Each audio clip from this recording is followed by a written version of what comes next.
Okay, welcome to the main section of today's podcast. For those of you on the audio version who've had an intro, I am here and I'm going to welcome Laura Evans to the podcast. Hello, Laura. Hello, Dan. How are you doing? Thanks for having me. I'm brilliant. Thank you. No, thank you for coming on. As I said in my intro for the audio listeners, I've been a fan of yours for quite a while now, and it's an absolute honor to have you here. And I'm just looking forward to finding out more about your career because I did find out something quite recently about your career that I didn't know that kind of ties into a memory of mine. But we'll get into that in a bit. And the first question I ask every artist I have on the podcast can be a hard one, can be not a hard one, depending on who you are and how you describe your music, I guess. Yeah. I always ask first, just for those who don't know and haven't heard, Yeah. what genre would you say best describes the music you do? Ooh, this is a tough one. Well, there's a little blues in there. There's a little country.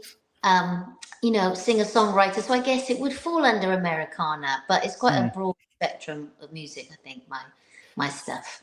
Yeah, 100%. It's funny because weirdly enough, actually, so the way this has kind of come into play is that I reviewed a gig of yours for those who don't know, and Yeah. I was already going to that gig, and then the magazine I reviewed for, Northern Exposure, said, can anybody cover this? Because they've got a few bluesy Americana kind of promoters, and it is very much the merge of the two that they got a lot of people for, which is interesting because I present an Americana show on the radio, and I always include blues music in there because to me that's part of it, right? Yeah, definitely.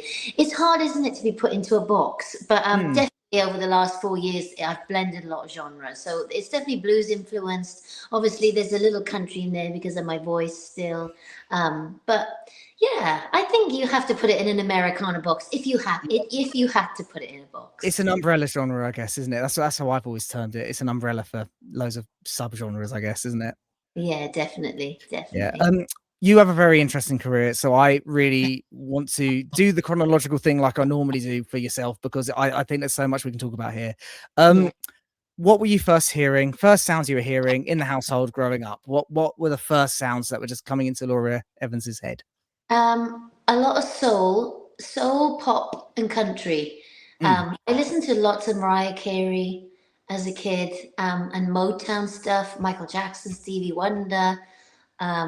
I think it was just that time that was on the radio, and my mum and dad had that like records and stuff, and we had CDs in the car that were playing lots of Motown stuff. And I think I was really influenced very early by Eagles, which is not really country, but I remember hearing Lion Eyes when I was really small. And that was the first song that I'd heard that had really told a story. So I guess that's the kind of country influence too. Yeah, I mean, for a lot of British people and people growing up in the UK, it is what they get for country, I guess, isn't it? Because country rock was popular here, but country less so back in the day. There's a bit of it around, but it was only really Garth Brooks and Shania Twain is mainly what people were hearing in the 90s. There wasn't much more than that unless you were a specialist, who's in the field, I guess.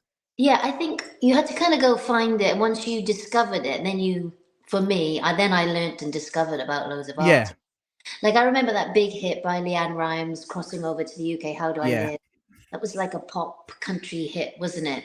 Yeah. And then I discovered Leanne Rimes' back catalogue, and then I discovered Faith Hill. So yeah, and it's there's a lot of soul in that music. Faith Hill is very gospelly and soulful. 100%. Yeah, so I love that side of the genre more so than the kind of how do I put it? The more of the countryside. I like the soulful side of it more.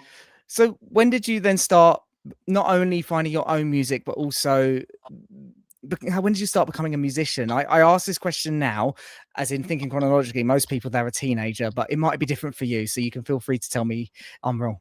Yeah, well, I definitely was starting to write songs in my teenage years when I was like 15. I've been singing since I was really small, so I feel like I had my voice, and I knew I had a voice when I was little. And then around about 15, I started writing songs. And I did get a record deal when I was 18, actually. But I got in a band, and then I had management. I had a single deal. So I made a lot of music, and it was definitely in that kind of country pop world. I was kind of labeled as that because that was what they, I guess that's the box they put me in. Yeah. And I made like an album's worth of songs, maybe more, and nothing ever happened. So after a couple of years, it just got shelved, and then I got dropped, which was not the best Mm. experience. You're 18. Yeah, yeah. um, and then I really then kind of wanted to write more songs. So I guess the seed was planted when I started writing songs, and then I recorded a bunch of stuff. So I kind of knew I was an artist. Maybe like at 18, I really knew I was an artist, you know? Yeah. Well, this is kind of, you say, although it's not nice to be dropped from a record label at the age of 18, around that time, you were Mhm. starting to gain success in another field, right? I think you know where I'm going Well, with yeah, I this. didn't want to. Yeah. Yeah, that kind of leads me on probably to the question of how. Yes. So, yeah, so after I got like dropped, and I was just in London because I moved from Wales to London. So that because I'd gone to drama school, and then I got this record deal, and I was recording and stuff, and then I got dropped. So I was just kind of in London thinking, what am I going to do now? You know, I need to do Mm, something. So I had loads of jobs, and I did loads of stuff, really boring stuff. Like I worked in an office, I worked in mm. shops, and I did get myself an agent, an acting agent, and I started auditioning. I had like very few auditions, but I had one Yeah. audition for a big kids TV show called The Misty Show. I don't know if you Mm. remember that. Do you remember Kind of that? rings a bell, but I'm not Yeah. 100% on it. Not 100%. And then the next audition I had was for Basil Brush. Mm. Well, Basil this was Brush. what I was going to ask. Yeah. What is the fox like? What Well, is he like? it was funny because my agent at the time called me up. She said, "I've got you in for Basil Brush, darling." And I was like, I didn't know who Basil Brush was because I didn't know him the first time around in the Yeah. 70s. So then I started Googling him, and she's like, "He's a national treasure, no? He's a puppet Mm. fox." Yeah. So I found this really funny, and it took away all of my nerves. Mm. Um, and when I had the audition, and I met Basil, and it was funny because obviously there's a guy that works in, a guy called Yeah. Mike. It just took away any fear I had in the Yeah. audition for some reason for me, and we had so much fun. And he's funny. He's so Yeah. funny. You know. Well, obviously a puppet fox is funny, isn't it? It's Yeah. not something you see every Yeah. day. Exactly. And he's got a great sense of humor, and it was just a really fun audition. I think, I don't know, maybe that's why I got the part. Well, yes, I had to ask. I couldn't not ask because that it's weird.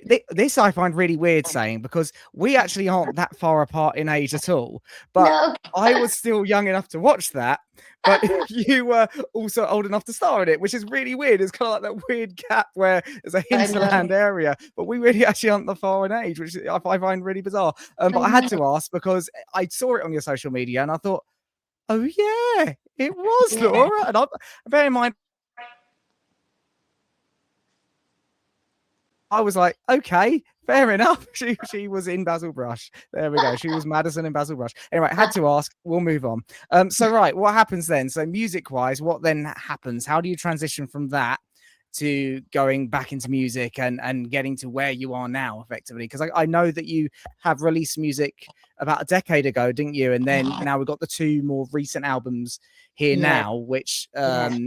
you know, are very thematic in and of themselves together. Mhm. But yeah, tell us about that. Well, I had a lovely 4 years on Basil Brush, and then I didn't really make music in that time. I kind of soaked that up, and I did panto every year, and I had a wonderful, Mhm. maybe like 5 years, I think, by the time it all ended, which was amazing. And then I was just kind of doing the odd gig here and there, nothing major. And then I moved to Los Angeles. I went to Mm. do an acting course in Los Angeles for 3 months, and I fell in love with it. And I got myself a visa because I'd done a Yeah, TV show. It was easy for me to get a work visa at the time. yeah. So I can't believe I did this, but I upped and left, and I moved to LA to Mm. kind of act really, or to kind of just try and capitalize on like my TV stuff, because I thought if I don't do it now, I'll never do it. And I learned very quickly when I was in LA that I'm a singer songwriter. You know, like that little acting was a detour for sure. Yeah, And then I was so inspired. I would go to places like the Hotel Cafe in LA, and there'd be amazing singer songwriters get up. yeah. And then I just got my head back into music. I was auditioning for stuff, and I did get some parts out there, little bits and pieces. But then I met like a community of people there who were amazing, amazing songwriters, and that's when I made my country album. Mm. It's kind of like Americana country album. So that was in 2015. Mm, I met a producer there in LA called Jeff, and then he moved to Nashville, so I traveled back and forth to Nashville. So that's where that album was born, and it was the stuff I was listening to at the time. I was listening to yeah. country music because I lived in LA, and it was so Mm, big.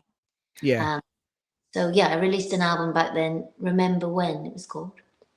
Yeah, but you were getting into country music. Well, so you were there listening to country music at the same time that I was discovering country music, and it kind of was in the UK. It first definitely was that first boom of country becoming this is something that we could seriously actually enjoy, and Yeah. it's not the stereotype that's been put on us our whole lives. So yeah, timeline wise, it lines up to my own life. But around that time as well, I was reading, is that around the time when you were working with Ben from Magic as well?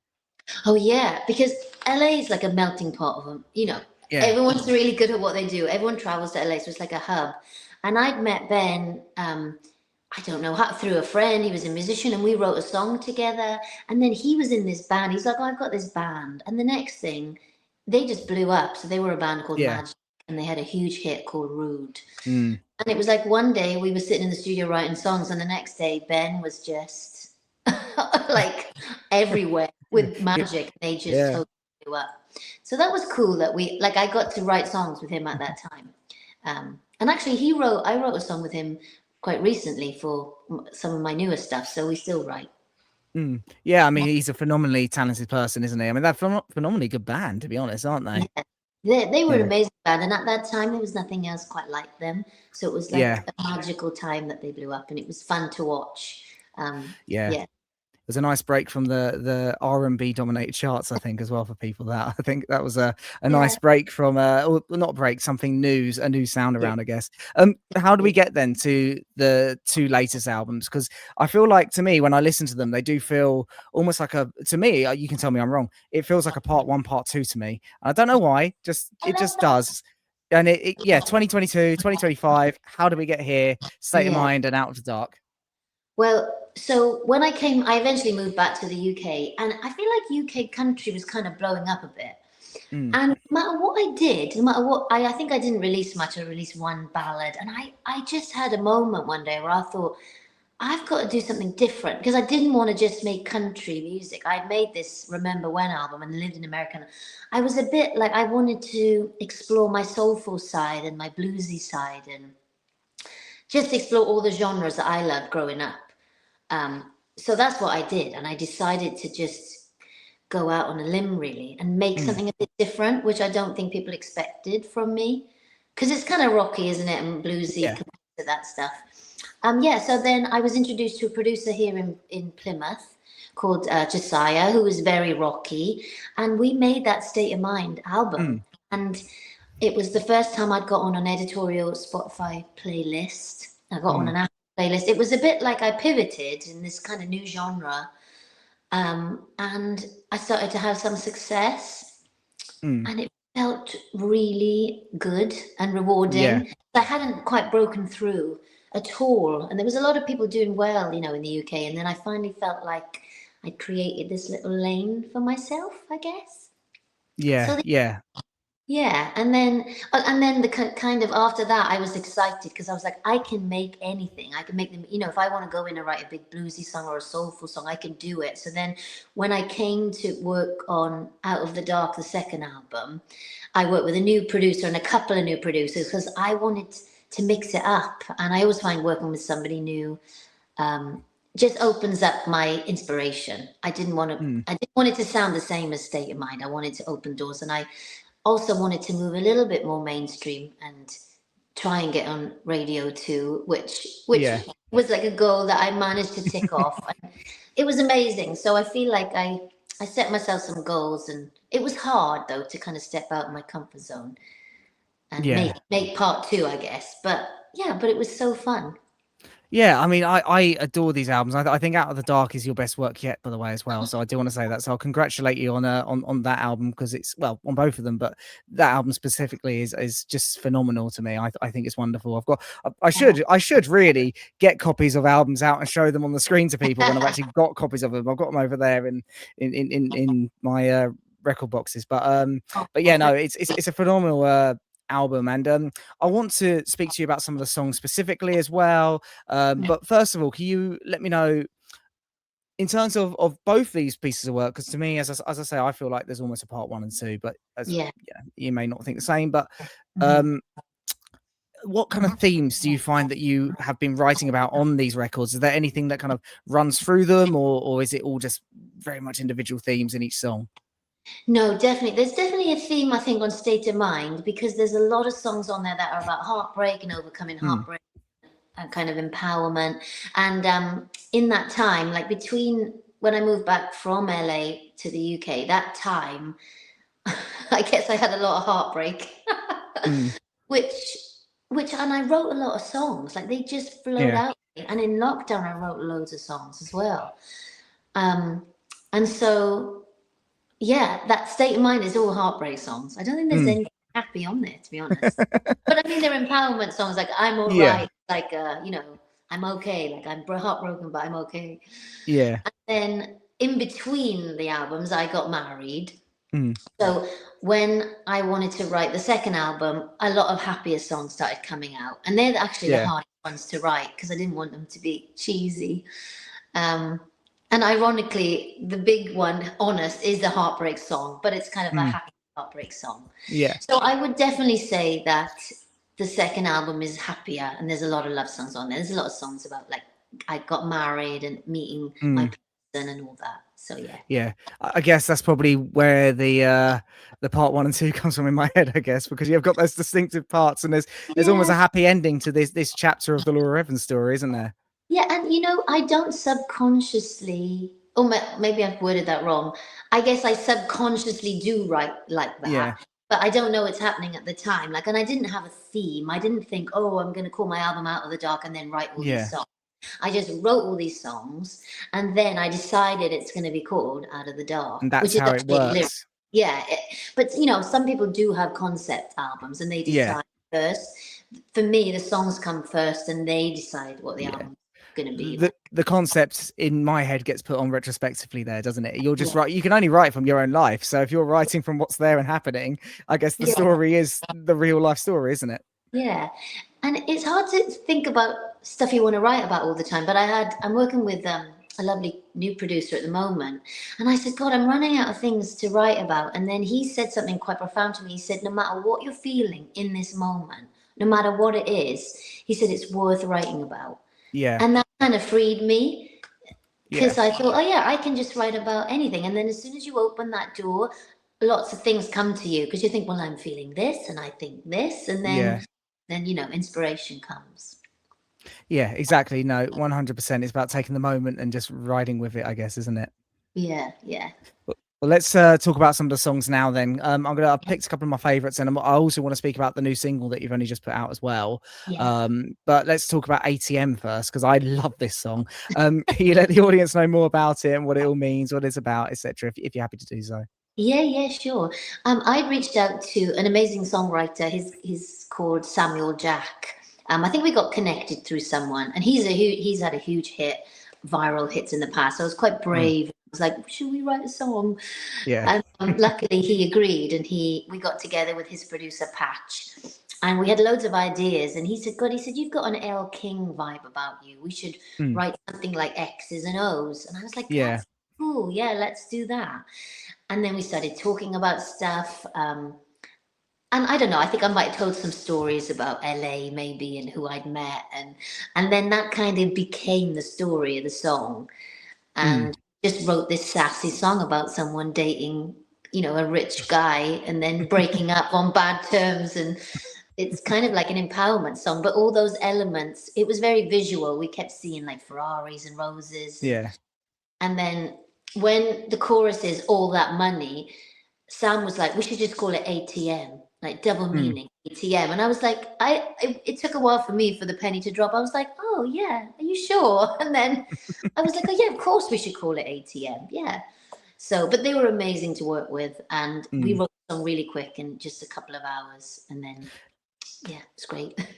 No, it's just an absolute jam. I love that song. I think it's brilliant. One that's a bit more of I don't know. In terms of like the production wise, it's definitely got this more ethereal sound to it. Yeah. Is Superman as well. I love this song too. Can you let us know more about that? I think this one was released as a single, wasn't it? I don't know because I've only heard the album as a full album. So Well, it's funny because Superman nearly didn't make it on the record. oh, really? But yeah, I just listened to the collection of songs I had and I was like, God, I need something else.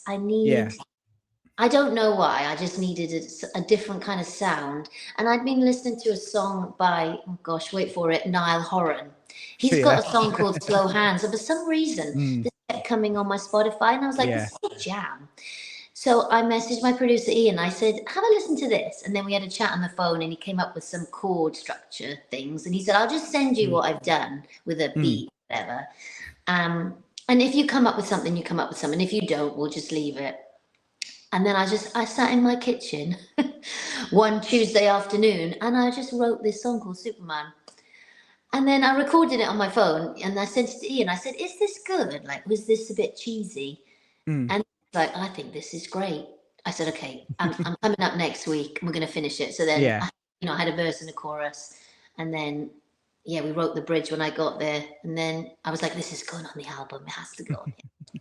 So I think it was me getting bored with all the songs I had. I was like, I need something fresh and new. Yeah. Well, it sounds like from what you're saying here that writing to you is quite a collaborative process because in both examples there, you've been working with somebody else. Is that something that, you find is really beneficial for yourself? Yeah, definitely. I love co-writing. I mean, with Superman, I wrote it myself, but Ian inspired me with the music and the chords. And then I had a verse and a chorus and we had something to springboard off, Yeah. I don't know why. I should learn by now if something's good or not, but I sometimes need someone else to be like, this is good, let's go with it. Yeah. I guess it's two heads are better than one, and you need someone to kind of G you up a bit and get you going. Yeah, definitely. No, I can feel that way. The amount of times, even just with the podcasts and things, I need people just to double check me. I'm like, no, that's okay. No, thank you for saying that. Thank you for letting me know it's okay. I totally get that. Let's talk about the new single though as well, because special thing about this new single is it's a live single, and I was at the show, so I'm very much happy to be able to say that I've technically heard this an extra time to a lot of other people, I guess, because I've heard it also in person. It's Nobody Loves Me Like You. It's a great tune. Can you tell us more about that song, please? Yeah, sure. So this was a big bluesy ballad that I wanted on the album. There was a song on part one, State of Mind, called Fool, which did really well. I don't know why people just connect with that song. I think people connect with heartbreak, actually. So I wanted to write part two, but like a happy version. So that was the idea that started Nobody Loves Me Like You. And I wrote it with Ian, my producer, and I knew we had such a big chorus and I just knew it was going to be great. Yeah. And initially it was an album track, but I did end up putting it out as a single because I thought, it's too good to just for no one to hear it. And then it did really well. It got on a bunch of playlists, and every time I played it live, something would happen in the room. Like the room would go really quiet and people really listen to it and connect to it. So when I listened back to the Omera recording, because we recorded the whole show, nothing went wrong on that song. Like everyone was really good. Like I feel like I sang it really well in the moment. Everything like worked. So then I was like, I'm gonna just put out the live version because I feel like it's a song that really connects, and it was really worth putting out the live version. Yeah, I mean that show was absolutely phenomenal as well. I have to say, it always is when we see performing live. How would you describe a live Laura Evans show as somebody who's not been?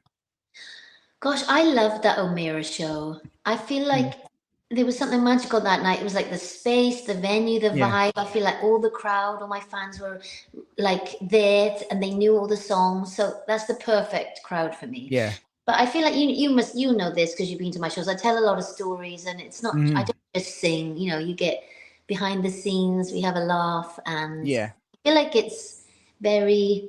We're all in it together. It's not me just performing to you. I feel like the crowd are as much part of the show as me because they're just I just feel like I want to engage with you guys, you know. Yeah. Well, But yeah, that's that show was, as you say, you know, it felt like it was your fans were all there kind of thing. You always know when a crowd is full of people who are fans of the artist mhm. because the crowd are so well behaved, and that's what they were that night. They were so well behaved, as in there was no chatter. It was just purely listening and then singing as well, which was Yeah, brilliant. That's what worked. You know, that just shows that it's a room full of your fans. And to be honest, it's really hard for artists in this day and age to play to a room that's just full of people who love their music, and they're I not know. people who are just going for a live music experience, or people trying something new. When it's everyone who knows the artist and the music, that's Yeah, a real what's the word, it's like evidence of the hard work that's been put in, right? So yeah. it's an absolute kudos to you for that. Oh, thank you. I know, and I know a lot of artists say this, but when people sing back your songs to you, you're like, oh, because you don't Yeah. know, think it's going to happen. You think I'm the only one who knows the words, you know. But when they sing it back, you're like, oh wow, it's just really special, and it never Yeah. gets. Yeah, no, never would do. I can imagine that. I need to ask what's coming up next for Laura Evans as well. Well, I've got quite a lot of live shows coming up, and I'm off to Europe in September. I've got a tour in Germany. We're doing about 9 shows. Yeah. One of the shows are in Switzerland. So we're kind of gearing up for that. And there'll be a couple more live releases coming out from the Omira show. So live versions of the songs. Mm. And then in October, I'm heading out on tour with Walter Trout. Oh He's yeah. this icon from America. I've toured with him Yeah. before, so it's really nice to be asked back. So I've got 8 shows with him. So September and October are really busy, and I am working on some new music. I've got about definitely 4 brand new songs, which I'm really love so much. And I'm deciding whether to just put them out or to wait, make some more music, and then put another album out. So Yeah. I guess I need to have a plan and have some discipline because I really love these new songs that I've Yeah. written, and Yeah. I want them to be out in the world as soon as possible. But I have a lot going on with live shows and stuff, so I think next year will be new music. Yeah. Well, very much looking forward to all of that. Walter Trout's fantastic as well. So that'll be a brilliant show to go and see, because you're Yeah, not only to get Laura Evans, you get Walter Trout as well, which is yeah. Well, let me know, fantastic. and Yeah. I'll get you put you on the guest list. Yeah, oh, that'd be amazing. Thank you. Very much appreciate that. Yeah, Laura, I need to say a huge thank you for coming on to the podcast. But before we do wrap up, I also need to get you to let people know where they can find not only your music, but also you online and things like that. Yeah, of course. So I'm Laura Evans UK on Instagram, Facebook, and all that stuff. And then if you want to find live shows, they're all on my website. That's thelauraevans.com/tour dates. But if you go to my Instagram, you can just click the link in the bio and find all that Yeah. information.